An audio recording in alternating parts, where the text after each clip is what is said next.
also. And just one more follow-up question before we go to question number two.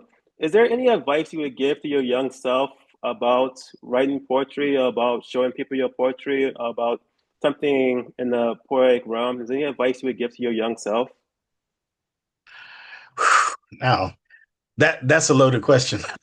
So, um, I mean, I think I took the long way, but I think it was really hard for me to find another way through um, in the kind of life that I lived because lived pretty much a nomad life. Like here right now is probably the longest I've lived in one house, which is about 5 years, ever since I was a child. Um, so I've constantly lived from country to country, and I think in your background, you kind of understand that kind of movement. Um, and so it's harder to have, you know, your kind of community. So to really tell my younger self, I I don't know. I think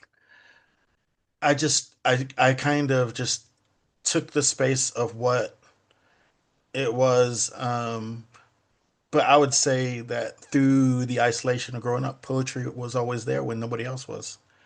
And coming to a new country when you're a child, and you sound different and look different, it's not always quick to make friends. You may be cool to hear, right, because of the accent.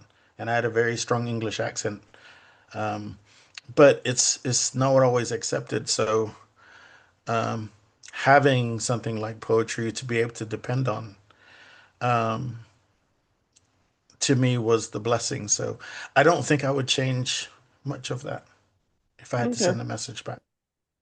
cool. All right, and the second question, you can choose